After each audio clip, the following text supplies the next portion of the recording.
बच्चों, जैसा कि आप लोगों का क्लास 12th से आज जो है बायोलॉजी यानी जीव विज्ञान का पेपर होगा 24 अगस्त के दिन। ठीक है, तो मैं सब्जेक्टिव का आंसर की लेकर के आ चुका हूँ। अभी जस्ट इसके पहले जो है हम ऑब्जेक्टिव का आंसर के आपको बता दिए थे। ठीक है ना, नहीं देखो तो कोई दिक्कत नहीं है, डाउनलोड करने के लिए सिखा दूंगा। ठीक है, ज़्यादा टाइम नहीं लूँगा।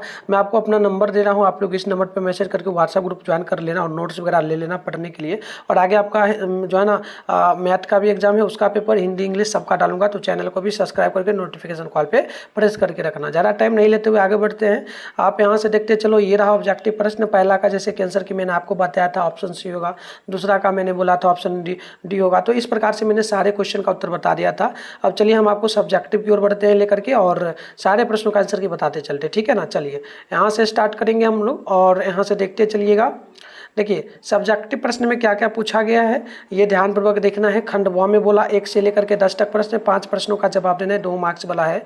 ये टोटल आपका 10 नंबर के लिए होगा। तो एक एक प्रश्न को देखिए। पहला क्वेश्चन जो बोला गया ये बोला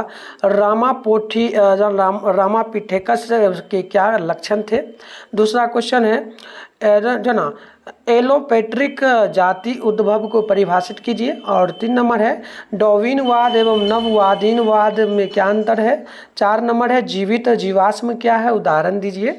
और 5 है टीआरएनए के क्या कार्य हैं। तो देखो, और है 6 नंबर भी डीएनए पॉलीमरेज के 2 कार्य लिखे। वैसे मैं आपको बता दूं 1 नंबर से लेकर के ना 5 नंबर तक जो प्रश्न है इन सारे प्रश्नों का उत्तर मैं आपको दे दूंगा। ठीक है, अब आगे क्वेश्चन ऐसे देख लो। 7 नंबर को देख लो, पृथक्करण के नियम को लिखिए। और 8 नंबर है लैंगिक तथा अलैंगिक जनन में अंतर लिखिए।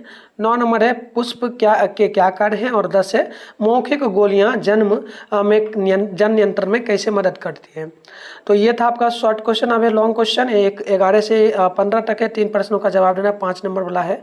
टोटल 15 नंबर के लिए 3 क्वेश्चन का आपका होगा। ठीक है, तो एक एक प्रश्न को देख लीजिए।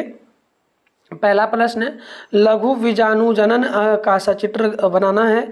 12 है निम्नलिखित की उदाहरण सहित व्याख्या करना है, जैसे कि सह प्रभाविता और अपूर्ण प्रभाविता का। और 13 है अनुलेखन का विस्तृत वर्णन करना है। 14 है जैव विकास के संदर्भ में लेमार्कवाद का वर्णन करना है। 15 है शुक्राणु जनन क्या है, अपने उत्तर को उपयुक्त चित्र द्वारा समझाएं। तो देखो मैं आपको 12 नंबर का उत्तर बता दूंगा, 13 का और 14 का। तो चलो इसका PDF के रूप में ही हम लोग डाउनलोड करके आंसर की बताएंगे वीडियो में ही। तो आप लोग क्रोम या गूगल को ओपन कर दो। आप क्रोम या गूगल को ओपन कर लोगे ना, उसके बाद सर्च बार के आइकन पे क्लिक कर लो। और अभी आप लोग जिस चैनल पे वीडियो देख रहे हो, चैनल का नाम है मिठुन स्टडी सेंटर। तो आप लोग ये सर्च कर लो चैनल का नाम। इसके बाद देखो ऊपर करोगे, फर्स्ट में ही आपके सामने मिठुन स्टडी सेंटर का ऑप्शन वेबसाइट मिला, इस पर क्लिक कर लो। इस प्रकार से इंटरफेस ओपन होगा। आराम से अब स्क्रॉल डाउन कर लेना है, फिर नीचे आना है। नीचे आओगे तो आपके सामने क्लास 12th का सेशन मिलेगा, बिहार बोर्ड क्लास 12 ये लिखा हुआ है। इस पर क्लिक करोगे और फिर स्क्रॉल डाउन करके नीचे आओगे तो आपके सामने इस प्रकार से जो है ना, यहाँ पर देखो व्हाट्सएप ग्रुप टेलीग्राम ग्रुप का लिंक भी मिलेगा। इसे मैं कहूँगा ज्वाइन कर लो और मैसेज कर दो, कॉल वगैरह मत करना आप लोग। ठीक है, देखो नीचे आओगे तो यहाँ पर मैथ का भी पेपर डाल दिया गया है। अभी मैथ का मैं वीडियो डालूंगा, आप लोग तैयार रहना। बायोलॉजी का पेपर है ना, सामने डाउनलोड लिखा है, इस पर क्लिक करना। देखो आते ही पेज को नीचे की ओर खींच के रिफ्रेश कर देना, तभी आंसर की मिलेगा। जब तक रिफ्रेश नहीं करोगे ना, आपको नहीं मिलेगा आंसर की। रिफ्रेश करके नीचे आओगे तो प्रॉपर ऑब्जेक्टिव का आंसर की मैं यहाँ पर दे दिया हूँ, इसको आप आराम से लिख लो। 300 प्रश्नों का उत्तर है, बिल्कुल लिख लेना है। नीचे आओगे तो सब्जेक्टिव जो प्रश्न बताया हूँ, देखो पहला नंबर क्वेश्चन का उत्तर यहाँ पर दिया गया है। जैसे कि पहला नंबर क्वेश्चन था ना, रामापिथेकस एक छोटा होमिनिड था जिसका आकार अनुमानित रूप से आधुनिक चिंपैंजी के समान था।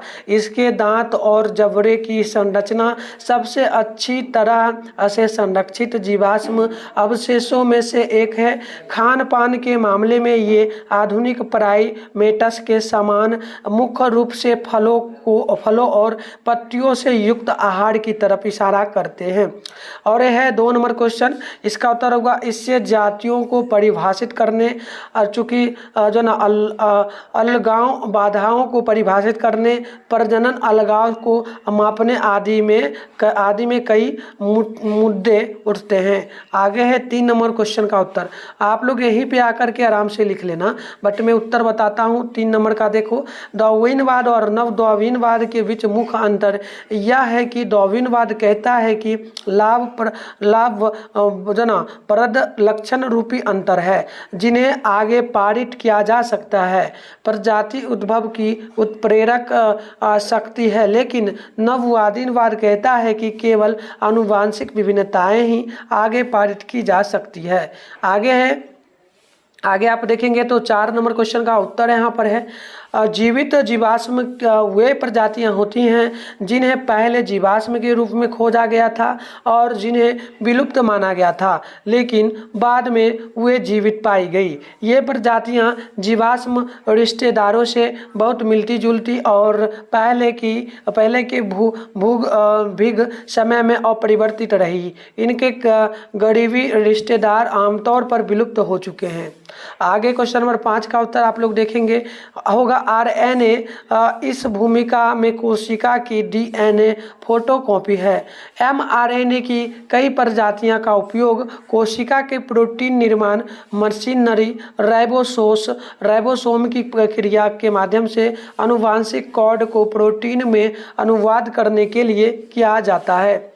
आगे बढ़ते हैं लॉन्ग क्वेश्चन की ओर। अब देखिएगा लॉन्ग क्वेश्चन यहाँ पर 12 नंबर का उत्तर दिया गया। 12 नंबर का ये प्रॉपर पूरा उत्तर होगा, ठीक है। इसमें 2 पॉइंट में था, पहला था आपका प्रभाविता और दूसरा था अपूर्ण प्रभाविता, तो दोनों का उत्तर दिया गया है। सप्रभाविता जब किसी जीन युग्म विकल्पी में कोई कारक प्रभावी या अप्रभावी न होकर मिश्रित रूप से प्रभाव डालते हैं तो इसे सप्रभावी यानी कि कोडोमिनेंस कहते हैं। सप्रभाविता की वजह से F1 पीढ़ी दोनों जनकों के मध्यवर्ती होते हैं। सप्रभाविता का एक उदाहरण मानकों में ABO रुधिर वर्गों का निर्धारण करने वाली लाल रुधिर कोशिकाएं हैं। मनुष्य में 3 तरह के रुधिर होते हैं, पहला A, दूसरा B, तीसरा O।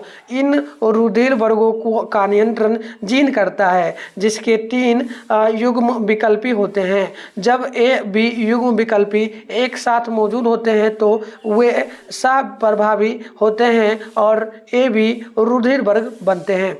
आगे हो जाएगा अपूर्ण प्रभाविता, इनकम्प्लीट डोमेंसेंस। इसका उत्तर होगा, एक ऐसी स्थिति है जिसमें 2 विपरीत लक्षणों वाले जीन के संकरण के बाद F1 पीढ़ी में मध्यवर्ती लक्षण प्रकट होते हैं। इस स्थिति में कोई भी लक्षण पूर्णतः प्रभावी नहीं होता है और दोनों लक्षण स्वयं को प्रदर्शित करते हैं। उदाहरण के लिए, अगर गुलाबवांस के लाल फूल वाले पौधे और सफ़ेद फूल वाले पौधों का संकरण कराया जाए तो F1 पीढ़ी में गुलाबी फूल वाले पौधे पैदा होंगे। अगर F1 पीढ़ी के पौधों में स्वपरागन कराया जाए तो F2 पीढ़ी के लाल, गुलाबी और सफ़ेद फूल वाले पौधे 1:2:1:1 में पैदा होंगे।